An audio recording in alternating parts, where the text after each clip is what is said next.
Morning বন্ধুরা, কেমন আছো সবাই? আশা করছি সবাই খুবই ভালো আছো আর আমরাও বেশ ভালোই আছি। মুক্তধারা আরেকটি নতুন ব্লগে তোমাদেরকে অনেক অনেক স্বাগত আর ভালোবাসা জানিয়ে আজকের আমি ব্লগটি আরম্ভ করলাম। আজ হলো বুধবার আর এখন ঘড়ি কাঁটা বলছে সকাল 6টা। তোমাদেরকে সঙ্গে করে নিয়ে এখন থেকে আরম্ভ করছি। 6:30টায় স্কুল, মানে বেরিয়ে যাবে 6:30টায় ওরা। তো ওই জন্য একটুখানি টিফিন করে নিচ্ছি, আধ ঘন্টা হাতে সময় আছে। ওই পাশে কুকারে দিয়ে দিয়েছি আলু সেদ্ধ হতে, আর এ পাশে কাল রাতে ওরা বলে রেখেছিল দুষ্টু আর বেটু দুজনেই যে লুচি নিয়ে যাব। তো তাই একটুখানি ময়দা আটা মিশিয়ে মেখে নিলাম আর একটু লুচি করে দেবো। যখন বললো যে মা অনেক দিন লুচি দেওয়া হয়নি, তাই আমিও ভাবলাম যে সত্যি কোথায় অনেক দিনই ওদেরকে টিফিনে লুচি দেওয়া হয়নি। হয়তো স্যান্ডউইচ কোনোদিন বা কোনোদিন পরোটা এইসবই দিতাম, লুচিটা অনেক দিন দেওয়া হয়নি। তো যাই হোক, আজকে ভাবলাম তাহলে ঠিক আছে, কাল রাতে যখন বললো তখন লুচি করবো। তো উঠেছি অনেক তাড়াতাড়ি, উঠে নিয়ে তারপরে এই ময়দা ফয়দা মাখলাম, নিয়ে তারপরে যে লুচি করে দিচ্ছি। এবার আলুটাও সেদ্ধ করতে বসিয়ে দিয়েছিলাম, আলুটা আমার সেদ্ধ হয়ে গেছে। আলুর তরকারি একটু করে দেবো আর একটুখানি লুচি দিয়ে দেবো তার সঙ্গে। লুচিটা খেতে ওরা পছন্দই করে, তো একবারে বেশি করে মেখে নিয়েছি। বেশি করে বলতে মানে বেটুর, দুষ্টুর আর বৃষ্টিদের 3 ভাই বোনের একবারে হয়ে যাবে। আর এপাশে দেখো দিদিভাই লুচিটা ঝাঁকছে, মানে ভাজছে আর কি। আর আমি এই পাশে আলুর তরকারিটা একটুখানি বসিয়ে দিচ্ছি। আলুর তরকারিটা প্লেন করবো, কিচ্ছু মশলা দেবো না, শুধু নুন হলুদ আর দিয়েছি একটুখানি শুকনো লঙ্কা আর একটু দিয়েছি কালো জিরে দিয়ে। বাস একটুখানি ভেজে নেবো, একটুখানি ভেজে নিয়ে জল দিয়ে দেবো, দিয়ে উপর থেকে একটুখানি ইয়ে দিয়ে দেবো ভাজা মশলা। আর কিচ্ছু মশলা দেবো না, এটাতেই ভালো লাগে আলুর তরকারিটা খেতে। যাই হোক, এবার আলুর তরকারিটা বসিয়ে দিয়েছি। পাশে লুচিও ভাজা হয়ে গেছে আর দুধটা একটু গরম করেছিলাম, কিন্তু দেখছি দুধটা বেশ ভালোই গরম হয়ে গেছে। আর হাতে সময় নেই যে দুধটা ঠান্ডা করতে, একটুখানি বাটিতে করে ঢেলে রেখে দিলাম।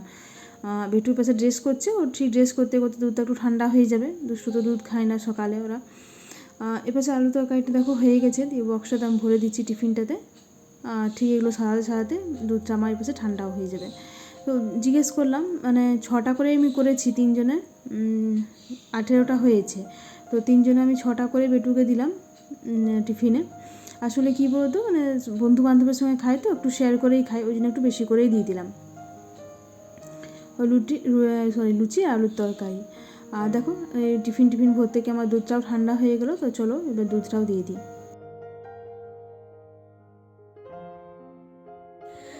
তো বন্ধুরা, চাটা খাওয়া হয়ে গেছে, চাটা খেলাম এই মাত্র। তারপরে খবর পাচ্ছি যে আজকেও কাজের বোন আমাদের আসবে না। আর প্রচুর বাসন হয়ে গেছে, এরপর ওই বাসনগুলো সমস্ত মাজতে হবে। তারপর অতগুলো নিচে ঘর ঝাঁট দেওয়া, ওপরে ঘর ঝাঁট দেওয়া, মানে আজকেও সেই কোমর বেঁধে লেগে পড়তে হবে কাজে। চলো বাসনগুলো প্রথমে মেজে নিয়ে ভেবেছি, তারপরে আবার জামা কাপড় কাচা আছে। কালকের মতনই সেম সব কাজই আছে। তো কাল রাতে পরশু রাতে যেহেতু বাসনটা মেজে রেখেছিলাম, ওই জন্য সকালে বাসনটা ছিল না, কালকে জানা ছিল বলে। কিন্তু কালকে পরশু যেহেতু বলে গেছিলাম যে আমি আজ সকালে চলে আসবো, তো ওই আশা করে রাতে বাসনগুলো রেখে দিয়েছিলাম, যে একা কত করব। সেই রাত্রেবেলা আর দিদিভাই শরীরও ঠিক ছিল না, তো একা আর কতটা করবো। তো ভাবলাম যে রেখে দিই, সকালবেলা যখন বলেছে আসবো।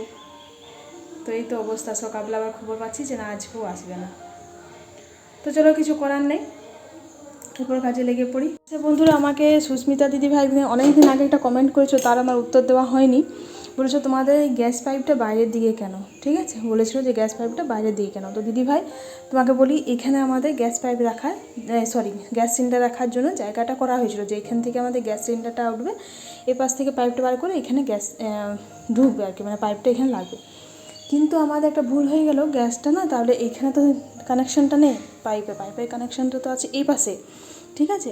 তো তাহলে তো গ্যাসটা এমনি করে ঘোরাতে হবে, মানে জাস্ট এমনি করে ঘুরিয়ে তবে তো এটা এই পাশে আসবে। তাহলে তো গ্যাসটা উল্টো হয়ে যাচ্ছে, নবগুলো চলে যাবে ওই পাশে। তো তাহলে কী করে হবে? তো এটা আমাদেরই মিস্টেক হয়েছিল, আমরা যদি এটা এখানে না করিয়ে যদি ওইখানে করাতাম তাহলে ঠিক হতো।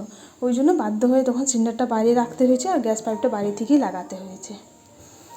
আর ওইখানে আর হলো না তখন। আসলে প্রথম বুঝতে পারিনি জিনিসটা, যে এই পাশে হবে। তারপরে যখন সেটিংয়ে ওরা যখন এলো, এসে যখন এইগুলো সব বসালো, সেটিং করলো, তখন ওরা বলছে যে না, তোমরা তো ভুল করেছো, এটা এখানে না করে তোমাদের যদি ওইখানে করতে তাহলে তোমাদের একটু সুবিধা হতো। তাহলে ওই জন্য সিলিন্ডারটা আমাদের বাইরেই রয়ে গেছে। বুঝতে পারলে দিদিভাই? তুমি যদি ব্লগটি আমার দেখছো তাহলে উত্তরটা তুমি নিজের পেয়ে গেছো আশা করি।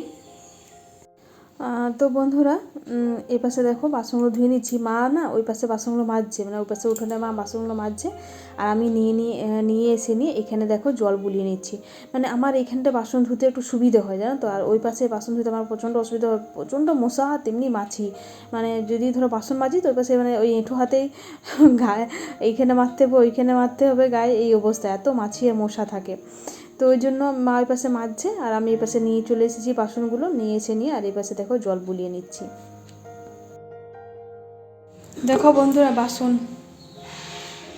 কত বাসন দেখছো, কতগুলো গ্লাস, বাটি, এইখানে দুটো কড়াই, এই একটা কড়াই, ভেতরে একটা কড়াই, এই হাঁড়ি, আর এই থালা বাটি গ্লাস সমস্ত এতগুলো, প্লাস এদিকে এইগুলোও আছে, এগুলোও দিয়েছি। এটা আমি ধুয়ে নিয়েছি, দুধের জায়গাটা, সসপ্যান, এই বাটিগুলো সমস্ত ছিল।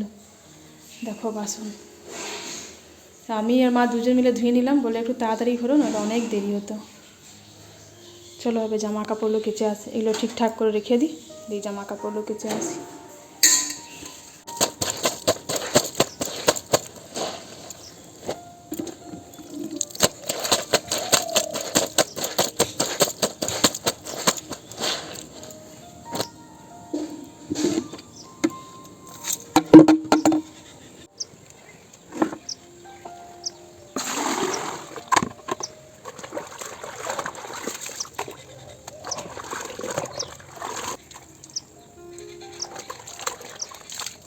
আজ না বাসনগুলোকে নিয়ে কুয়োর পাড়েই চলে গেছিলাম, কেন বলো না। আর অন্যদিন তো সেই টাইম কলে, কালকে তো টাইম কলে জলে কেচেছিলাম, আজকে তাড়াতাড়ির মধ্যে কেচে নিলাম, টাইম কলে জল আসতে একটু দেরি হয়। তো ভাবলাম যদি না শুকোই পরে, এমনিতেই তো ওয়েদারটা বুঝতেই পারছো, কখন রোদ দিচ্ছে, আবার কোনো সময় খুব মেঘ করে দিচ্ছে, বোঝা মুশকিল ওয়েদারে। হয়তো কোনো সময় দেখবে যে রোদ দিতে বৃষ্টি আরম্ভ হয়ে গেছে, এই তখন অবস্থা চলছে। তো তাই ভাবলাম যে জামা কাপড়গুলো কেচে এনে বরং মেলে দিই, একটু যদি শোকায় তারপর জলটাও তো ঝরবে, জলটা ঝরে যদি ঝরে যায় তখন ঘরেও মেলে দিতে পারবো, মানে ভেতরে, ঘরে বলতে মানে ভেতরে, তো এইভাবে মেলে দিতে পারবো। তো ওই জন্য তাড়াতাড়ির মধ্যে দেখো জামা কাপড়গুলো কুয়োর পাড় থেকেই কেচে নিয়ে এলাম। কুয়োর পাড়ে কাঁচা কিছু নয়, কুয়োর পাড়ে কাঁচাই যেতে পারে, কিন্তু একটু মশা, জানো তো। কুয়োর পাড়টা তো আমাদের সেরকম বাড়িটা আছে তো সামনে, বাগান বাড়িটা, তো একটু ওপাশে মশাটা বেশি, ওই জন্য। তো যাই হোক, অসুবিধে হলো না, কটাই বা ছিল, বাসি জামা কাপড়েই ছিল, তো ওগুলো দেখো কেচে নিলাম। আর কেচে নিয়ে এসে এখানে দেখো মেলে দিচ্ছি। এই পাশে দেখো জুতোগুলো কালকে কেচেছিলাম, তো কেটসা তো শুকিয়ে গেছে হোয়াইটটা, কিন্তু এটা একটু ভিজে আছে। তো ভাবলাম একটুখানি রোদ যখন উঠেছে একটু, তো দিয়ে দিই, তো উল্টো করে দিই, দাঁড়াও, তাহলে এই পাশে রোদটা একটু ভালো লাগবে। এই যে এইভাবেই দিয়ে দিলাম। তো নিচে সমস্ত কাজ কমপ্লিট করে, মানে ঘর ঝাড়, নিচেও সমস্ত ঘরগুলো ঝাড় দিলাম। আমাদের জানো তো ওপরে যেমন ঘর সেরকম নিচে সেমই থাকে, সেই দুটো বারান্দা, 4টে রুম। তো নিচে সমস্তটাই করে নিয়ে আর উপরে উঠেছি, দিয়ে উপরে উঠে নিয়েও সমস্ত ঘরগুলোই ঝাড় দিয়ে দিচ্ছি। তো ভাই ঝাড় দিতে যখন চুল পাওয়া যায়, বলো বন্ধুরা, কত বিরক্ত লাগে। চুল ঝাড় দেওয়ার সময় চুল, আর মোছার সময় চুল, এই দু সময় যদি চুল পাওয়া যায় তো ঝাড় দিতেও ভালো লাগে না, মুছতেও ভালো লাগে না। যাই হোক, বাসি কাজ করতে অনেকটাই দেরি হয়ে গেছে, দিয়ে একবারে না স্নান করে নিলাম, যেহেতু কাপড় টাপড় কাচতে গিয়ে আর একটু না ভিজে গেছিলাম। তো ভাবলাম একবার স্নান টান করেই বেরো, তো স্নান করে নিয়েছি, স্নান করে আবার রান্নাঘর ঢুকে পড়েছি। মায়ের পাশে তো সবজি কাটছে, মায়ের স্নান পুজো হয়ে গেছে, তো সবজি কাটছে, তো ভাবলাম যখন তখন সবজিটা মা কাটছে, আমি এই পাশে ডাল আর ভাতটা বসিয়ে দিচ্ছি। তো কালকের ব্লগে দিদিভাইটা কমেন্ট করেছে, আমার সুস্মিতা দিদিভাই, ডাল মাপার জায়গাটা আমাকে একটু দেখিও, খুব সুন্দর। তো নিশ্চয়ই দিদিভাই, আমি চেষ্টা করব তোমাকে নিশ্চয়ই দেখাবার ডাল মাপার জায়গাটা। তো আজকে তো খুব তাড়াতাড়ির মধ্যে হয়েছে, তো তো সেরকম সামনের থেকে আর ভিডিওটা করতে পারলাম না, যে নিশ্চয়ই তোমাকে আমি একদিন ডাল মাপার জায়গাটা সামনের থেকে দেখাবো। এই পাশে ডাল আর ভাতটা বসিয়ে দিলাম, আর ডালটাতে না কটা আলু দিয়ে দিয়েছি, আলু পটলের তরকারি করবো বলে। আর এই পাশে দেখো একটুখানি মুড়ি নিয়ে নিলাম, একটু আলুর তরকারি নিয়েছিলাম, চানাচুর, পেঁয়াজ নিয়েছিলাম, আর কাঁচা লঙ্কা দিয়ে মুড়িটা একটু টিফিন করে নিলাম। দিয়ে আজকে আমাদের বাগান বাড়ি থেকে একটু ছোট্ট বেগুন বেরিয়েছিল, তো ওটাই মা কেটে দিয়েছে ভাজা, তো বেগুন ভাজলাম, একটুখানি কুন্দুরি ভাজা হবে, আর বাগান বাড়ি থেকে একটুখানি ভেন্ডি বেরিয়েছিল, তো ওই ভেন্ডিগুলো একটুখানি ভেজে নেবো। এই 3 রকমের ভাজা হবে। এপাশে আমার ডাল, আলুটাও সেদ্ধ হয়ে গেলো, দেখো ডালটাও হয়ে গেলো, যে একসঙ্গে দিয়ে দিলাম, তো আমাকে আলাদা করে খাটতে হলো না। ওই যখন তাড়াহুড়ো থাকে তো একটুখানি বুদ্ধি করে কাজ করি, যাতে দুটোই তাড়াতাড়ি হয়ে যায়। মাকে বললাম, মা তুমি একটু আলুগুলো আমাকে আগে দিয়ে দাও, ডালটা বসাচ্ছি, তাহলে আলুগুলো একটু সঙ্গে সেদ্ধ হয়ে যাবে। তো মা দেখো তাই করেছিল, আলুগুলো মা ঝট করে আমাকে ছাড়িয়ে দিল, ওই ডালটার সঙ্গে আলুগুলো দিয়ে দিলাম, দেখো ডালও হয়ে গেলো, আলুটাও সেদ্ধ হয়ে গেছে পটলে। যাই হোক, বার করে নিলাম।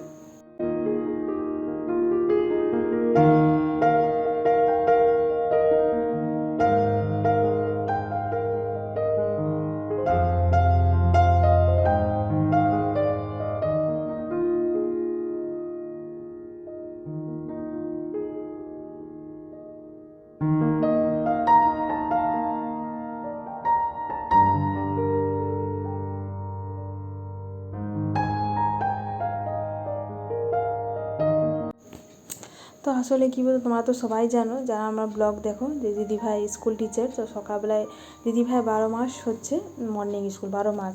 তো সকাল 7টার সময় বেরিয়ে যায় আর আসে প্রায় 10:30 10টাকে। তো তখন আমার অনেকটাই রান্না এগিয়ে যায়। যদি কিছু বাকি থাকে তখন দিদিভাই ওটা করে, যদি কিছু বাকি থাকে, নাহলে আমার অনেকটা এগিয়ে যায়।